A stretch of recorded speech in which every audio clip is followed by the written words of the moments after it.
RS brothers లో ఆషాఢం KG sale మళ్ళీ మొదలైంది. మరెన్నో క్రేజీ ఆఫర్స్ ఖైదీ చేయండి ఆర్ఎస్ బ్రదర్స్.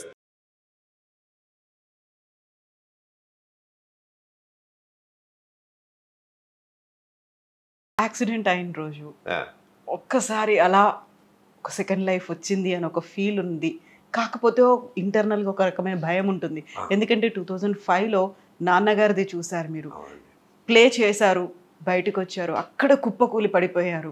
అది కూడా రంగస్థలంలో నాటకం. ఇన్నేళ్ళ ఎక్స్పీరియన్స్ ఉన్న తర్వాత ఆల్మోస్ట్ ఒక 50-55 రోజులు ఉన్నారా హాస్పిటల్లో? అవునండి.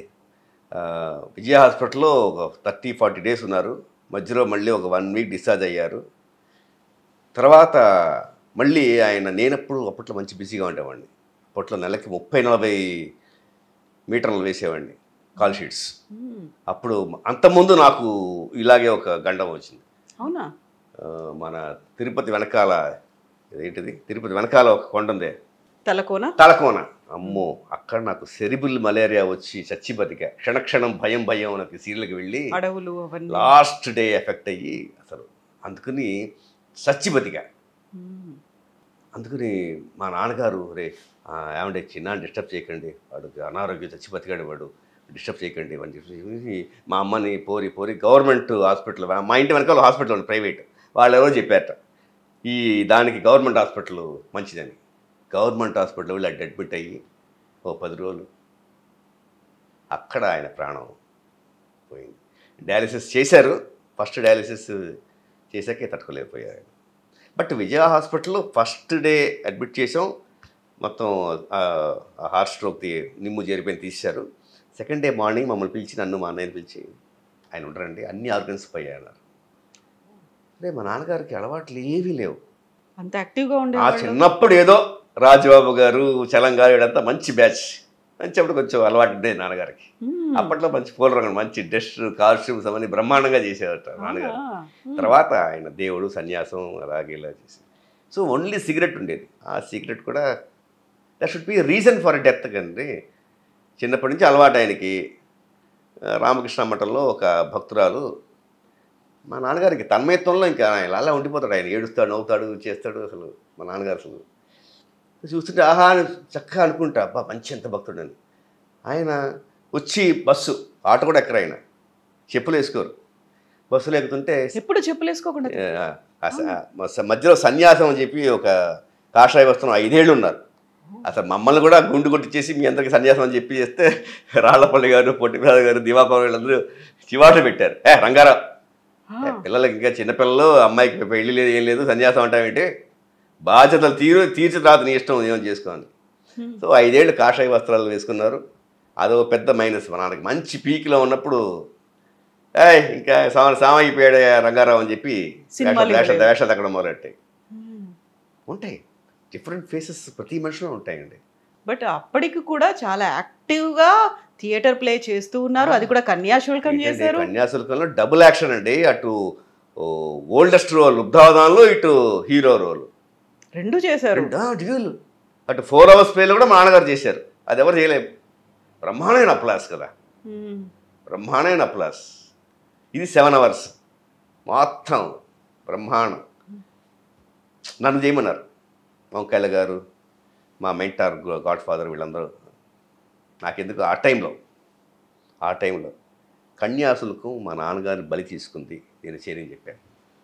అలా అనిపించింది నాకు, అంతే. తర్వాత నేను తప్పు. కన్యాశుల్కం అని ఎంత పెద్ద హిస్టరీ ఉన్న ఓకే అని నాకు అప్పుడు అనిపించింది, చెప్పేశాను. అంటే ఈ సంతాప సభ పెడతారుగా 10వ రేపు, అప్పట్లో ఈ చేసి అందరూ ఉన్నారు. కన్యాశుల్కం మా నాన్నగారిని బలి తీసుకుంది, నేను చేయను. ఫిక్స్ అయిపోయారు, వద్దనుకున్నారు. ఇన్స్టెంట్, నేను గుడ్ ఆర్ బ్యాడ్ ఇన్స్టెంట్గా డెసిషన్ తీసుకుంటా. Any big decisions or any, ఇంకా ఆలోచన ఉండదు. ఒకసారి ఏది స్పార్క్ అవుతుంది, అది maybe good or maybe bad. ఇవన్నీ గుర్తొచ్చాయా హాస్పిటల్లో మీరు ఉన్నప్పుడు? అయ్యో ఏమంటే, మా నాన్నగారు పోతారని తెలిసి నేను అక్కడే ఉంటే ఏవిఎంలో అప్పుడు అక్క అని చెప్పి సీరియల్ చేసేవాడిని. ఇంకా పోతున్నారు ఆయన, నేను పక్కన ఉండాలి అన్నీ చెప్తున్నారు. షూటింగ్ అని చెప్పి పోరు పుట్టి మా నాన్నగారు ప్రాణం పోయేటప్పుడు నేను పక్కన లేనండి. ఆకలేస్తాను. ఆ మందులకి అన్ని మందులు వాడి నోరంతా పుండు అయిపోయి ఎండిపోయినట్టు. చాలా ఇక్కడంతా గొంతంతా మందులకి అంత పుండు అయిపోయింది. అరే తినాలని ఆకలేసాను పాపం వెళ్ళి తెచ్చి ఆయన అడిగింది తెచ్చి పెట్టి ఈ షూటింగ్ వాళ్ళు బలవంత పెడితే వెళ్ళి అక్కడ మేకప్ వేసుకున్నాను. అక్కడ ఏవిఎం అక్కడ దూరం లొకేషను మేకప్ వేసుకున్నాను. మా ఆవిడ బోరుని ఏడుపు, ఏమంటే మావయ్య గారు పోయారు.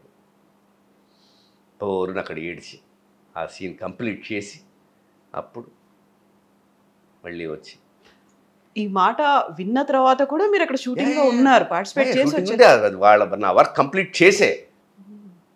కంప్లీట్ చేసి వచ్చేటప్పుడు మొత్తం ప్రెస్ వాళ్ళందరికీ అక్కడ ఈ లోపల టెన్షన్. గవర్నమెంట్ హాస్పిటల్ కదా, మేము పేషెంట్సే, వాళ్ళేమో పోస్ట్ మార్టం చేస్తామని. మేము డబ్బులు కట్టామయ్యా, మేము గవర్నమెంట్ హాస్పిటల్ అయినా కత్తి పెట్టాలి వీలని చెప్పి ప్రెస్ వాళ్ళకి టపటపటపట ఫోన్ చేశారు, ఇలా ఆపండి. అప్పుడు దేవుడు దేవాల మన వాళ్ళు ప్రెస్ వాళ్ళందరూ కలిపి ఆపి కత్తి పెట్టాలి వీలని చెప్పి నేను వెళ్ళే లోపల వాళ్ళు బాడీని రెడీ చేశారు, తీసుకొచ్చారు. ఇలాంటి ఇన్సిడెంటే మా అత్తగారు కూడా నేను ఇప్పుడు అమ్మినింటోనే పోయారు లాస్ట్లో, ఆయనకు క్యాన్సర్ వచ్చి. వాడు పోతారు తెలిసే మా ఇంటికి వచ్చారు, మా అమ్మాయి దగ్గర ఉండాలని, మా ఆవిడ దగ్గర ఉండాలని. అటు వెళ్ళాను. అప్పుడు మన శ్రీకార్ ప్రొడక్షన్స్ వాళ్ళది తమిళ్ ఇక్కడ చెల్లకిళి అనే చేస్తున్నాను. ఇలా వెళ్తుంటే అలా ఒక చూపు చూశారు, ఇదేరా నా ఆఖరి చూపు అనేటట్టు. నేను అది గమనించలే, మా అమ్మ తర్వాత మా ఆవిడ చెప్పిన తర్వాత వెళ్ళాను. మేకప్ వేసుకున్నాను. మా ఆవిడ ఏమండి అమ్మగారు ఆల్ ఆర్టిస్ట్ కాంబినేషన్ గీడి ఎక్కడంతా. శ్రీకాంత్ ప్రొడక్షన్ సుధాకర్ గారు ఆయన డల్ అయిపోయారు. ఎందుకంటే టు బీ ఫ్రాంక్ ఆయన వదలాలి కూడా చెప్పారు. ఏమండి పోయారు, వాళ్ళు రావాలి ఎలాగో రేపే, ఏం పర్లేదు టెన్షన్ పెట్టుకోకండి అని చెప్పి ఆ రోజు ఇంకో గంటన్నర ఎక్స్ట్రా ఆఫ్టర్ 9, 10:30 దాకా ఇంకో లొకేషన్ షిఫ్ట్ చేసి మొత్తం చేసి వచ్చాను. ఇలాంటి మంచి విషయాలన్నీ మనం చెప్పుకోవాల్సిన దుస్థితి పట్టింది. నేను ఎంత కోఆపరేటివ్ ఆర్టిస్టో, ఎంత ప్రొడ్యూసర్ మనుషునో చాలా తక్కువ మంది తెలుసు. అవన్నీ బయటికి రావు, చెప్పాల్సిన అవసరం లేదు, అంతేనా? అలాగా అదంతా అయిపోయింది కదా, ఇంకా ఈరోజు గడిచిపోయింది, నెక్స్ట్ రేపు ఏంటి అనేది చూసుకోవాలి. అదంతా నిన్నటి గురించి ఎందుకు మాట్లాడుకోవాలి? చాలా ప్రాక్టికల్గా ఉంటున్నారా వాళ్ళు? ఏమనిపిస్తుంది ఒక్కోసారి? మనమే పాతవన్నీ తవ్వుకొని అలా ఆలోచించుకుంటూ మనం చేసాము అనేది మనకు ఉంటుంది. కాకపోతే మనం ఇంత కష్టపడ్డాము, ఎవరి కోసం కష్టపడ్డాము, వాళ్ళ వైపు నుంచి ఒక గుర్తింపు, ఒక అప్రిసియేషన్ ఉంది. అప్రిషియేషను ఉంది. ఏంటంటే మంచి తక్కువ మాట్లాడుకుంటారు, చెడుని వెంటనే స్ప్రెడ్ చేసేస్తారు, చాలా స్ప్రెడ్ చేస్తారు. అది బాధాకరమైన విషయం. అందులో ఇండస్ట్రీలో మనుషులు ప్రతి ఫీల్డ్లోనూ ఉంది, బట్ ఇండస్ట్రీలో మనుషులు వాళ్ళ స్వార్థం కోసం వాళ్ళు మంచి పేరు తెచ్చుకోవాలి, వాళ్ళ పదవులు కాపాడుకోవాలి, వాళ్ళ ఉద్యోగాలు కాపాడుకోవాలి అని దాంతో ఇంకొన్ని జీవితాన్ని పాడు చేయడానికి అస్సలు వాళ్ళు ఆలోచించరు. అలాంటి వాళ్ళు నేను కొంచెం స్పేర్ చేయను. నేను కొంచెం ఎప్పటికప్పుడు నా దారిలో వచ్చిన వాళ్ళు నేను కాస్త మందలిస్తూనే ఉంటాను. నాన్నగారు అన్ని సినిమాలు చేశారు, బాపు గారు, విశ్వనాథ్ గారు, వాట్ నాట్, ఇంత మందితో చేశారు. అటు చిరంజీవి గారు, ప్రతి ఒక్కరు, మోహన్ బాబు గారు అన్ని సినిమాలు ఇచ్చేవారు, కృష్ణ గారు ఇచ్చేవారు. ఇన్ని సినిమాలు చేశారు కదా. మరి మీరు సినిమా ఇండస్ట్రీ వైపు అటువైపు వెళ్ళాలి, ఓన్లీ సీరియల్స్ ఇటువైపు. యూజువల్గా నాకు సాక్షి శివ గారు అనగానే సినిమాల కంటే సీరియల్లే కనిపిస్తాయి, సీరియల్లోనే సీరియల్ ఆర్టిస్టేనండి అంతే. సినిమాలు అనేది అసలు ఎందుకు చేశాను అంటే ఒకటి అలా గుణ 369లో హీరోయిన్ ఫాదర్ చేశాను, మహేష్ బాబు గారి భర్తనీలో ఆయన మావయ్య గారు చేశాను, తమిళ్లో 5-6 సినిమాలు చేశాను. అలాగా వాళ్ళుగా అడిగింది చేస్తున్నాను. అంటే రేవతి గారితో నేటి సావిత్రి అని చేశాను, అప్పటికి ఫీల్డ్ రాలా. ఇవన్నీ ఫీల్డ్కి వచ్చే ముందు మామూలుగా రేవతి గారితో నేటి సావిత్రి నేను అడగను కదండి, నా మాయరావు ఉంది కదా. కాకపోతే ఇన్ని చేసిన తర్వాత యూజువల్గా ఎక్కడైనా ఆ ఇండస్ట్రీలో వీళ్ళు చాలా బాగున్నారు, ఫాదర్ రోల్కి వీళ్ళైతే బాగుంటారు, ఈ క్యారెక్టర్కి బాగుంటారు, ఇక్కడ బౌండరీస్ లేవు కాబట్టి, ఒక బ్యారియర్ అనేది లేదు కాబట్టి ప్రతి చోట తీసుకుంటూ, అలా ఇప్పుడైనా మిమ్మల్ని తెలుగు ఇండస్ట్రీలో ఒక ఫాదర్ క్యారెక్టర్ మళ్ళీ ఆ టైం దేవుడు ఇస్తాడేమో అనే హోప్ అవుతుంది. ఇప్పుడు గుడ్ టైం చూశాను నేను, డల్ టైం చూశాను, అది మళ్ళీ కొంచెం ఒక ట్రాన్స్ఫర్మేషన్ ఒక ఇది జరుగుతుంది, మళ్ళీ ఇస్తాడేమో అనే హోప్ అది ఉంది. అది నిజంగా దేవుడు ఇస్తాడనే తెలియదు నాకు. ఇస్తాడు. సినిమాల్లో సీరియల్లో ప్రూవ్ చేసుకున్నాం, 25 ఏళ్ళు అయిపోయింది. సినిమాల్లో కూడా ఒక రౌండ్ దేవుడు ఇస్తాడు అనే ఒక హోప్ ఉన్నా కూడా ఎక్కువ ఆశ పెట్టుకుంటే మళ్ళీ ఎక్కువ అప్సెట్ అవుతామని చెప్పి నేను ఎప్పటికప్పుడు నేను కొంచెం ఓకే రైట్ రైట్ ఇంట్లో మనం అలవాటు చేసుకోవడం ఇది కొంచెం అలవాటు చేసుకోవాలి అనేది అలవాటు చేసుకుంటున్నాను. డిప్రెషన్లోకి వాటిలో వెళ్లకుండా దేవుడి వైపు చేసుకుంటూ అటు స్పోర్ట్స్ వైపు చూసుకుంటూ నేను గడుపుతున్నాను. స్పోర్ట్స్ అనగానే మీరు ఒక బ్యాడ్మింటన్ ప్లేయర్, ఇప్పటికీ ఆడుతున్నారా? ఇప్పటికీ ఆడుతానండి. ఇక 2 monthsగా కొంచెం టోర్నమెంట్లో కుర్రాళ్ళతో పోటీ పడి డైవులు గీవులు చేసి ఎత్తి స్పోర్ట్స్ ఇంజరీ అయింది. ఫిజియో మన ఇంటర్వ్యూ అవ్వగానే ఫిజియోకి మళ్ళీ వెళ్ళాలి. అవునా? సీరియస్గానే అయింది? నా బ్రహ్మాండంగా ఆడతాను బ్యాడ్మింటన్. స్టేట్ లెవెల్ అంతా వెళ్ళాను, బట్ ఇంకా టైటిల్స్ ఏమి విన్నవలేదు. అదే చెప్తాను, లేట్గా జరగడం వల్ల అచీవ్మెంట్ ఇది పెద్దగా. బట్ నాకు బ్యాడ్మింటన్ అంటే ప్రాణం. సో రైట్ హ్యాండరే కదా? Left hander. అవునా? ఎందుకలా లెఫ్ట్ హ్యాండ్ ఎందుకు అలవాటు? కొన్ని అలవాట్లు మనం చిన్నప్పుడు కూడా నాకు తినేది లెఫ్ట్లో తినేవాడిని, రాసేది లెఫ్ట్లో రాసేవాడిని. మా అమ్మగారు కొట్టి కొన్ని మార్చారు. అవుట్డోర్ బయటకు వెళ్ళాక కొన్ని మనకు అలవాటు అయ్యాయి. మా అమ్మగారు కూడా రాలేరు కదా, అందుకని cricket batting right, bowling left. అవునా? I had celebrity team. ప్రతి సాటర్డే సండే వస్తే అటు నాకుంది బ్యాడ్మింటన్ రెండు నాకు చాలా ఇష్టం. క్రికెట్ ఒకటి కుడి చేత్తో ఒకటి ఎడమ చేత్తో ఆడేస్తారా? క్రికెట్ కన్నా బ్యాడ్మింటన్ చాలా ఇష్టం. Cricket is depended on 11-12 people. Individual అది. సింగిల్స్ ఆడతారు? డబుల్స్ ఇప్పుడు డబుల్స్. టు బి ఫ్రాంక్ ఇప్పుడు డబుల్స్. ఓకే, 50s పైన అయిపోయింది కదండి. సింగిల్స్ ఆడితే మళ్ళీ మనకి ఇప్పటికే కొంచెం బ్యాక్ ప్రాబ్లం, మసిల్ ప్రాబ్లం, ఇవన్నీ డి విటమిన్ డెఫిషియన్సీ ఇవన్నీ బాగా ఉన్నాయి. అయినా మనం పట్టించుకోం. బట్ ఈ ఇంజరీ వల్ల ఒక 2 monthsగా బలవంతంగా ఇంట్లో ఉండాల్సి వస్తుంది. నెక్స్ట్ మంత్ వెళ్ళిపోతాను మళ్ళీ బ్యాక్ టు గ్రౌండ్. క్రికెట్ అసలు బ్రహ్మాండంగా ప్రతి సాటర్డే సండే షూటింగ్ ఇచ్చేవాళ్ళం కాదు.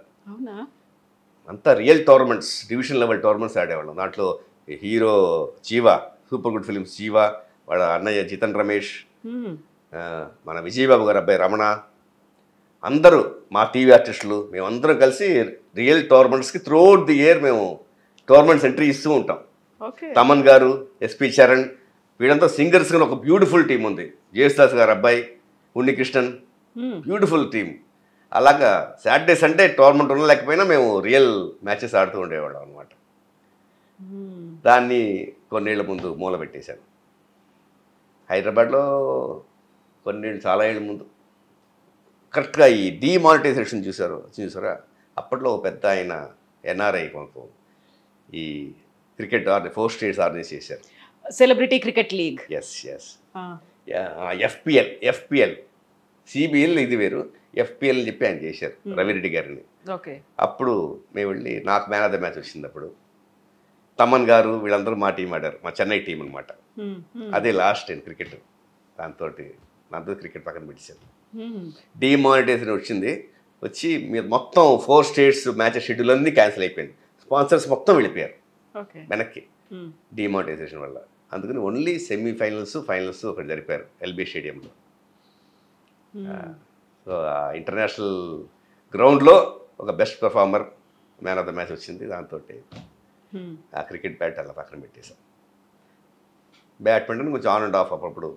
ఇప్పుడు రైట్ హ్యాండా లెఫ్ట్ హ్యాండా ఎక్కువ ఏది యూస్ చేస్తారు? నేను లెఫ్ట్ హ్యాండ్. రాయడం రైట్. ఓకే. ఇప్పుడు ఇది కదా రాయడం అంటే, మొబైల్లో టెక్స్టింగ్ అంతే సరిపోతుంది. ఇప్పుడు రైట్కి అందరూ మర్చిపోయారు కదండి ఇప్పుడు. అవును, ఇప్పుడంతా ఇదే.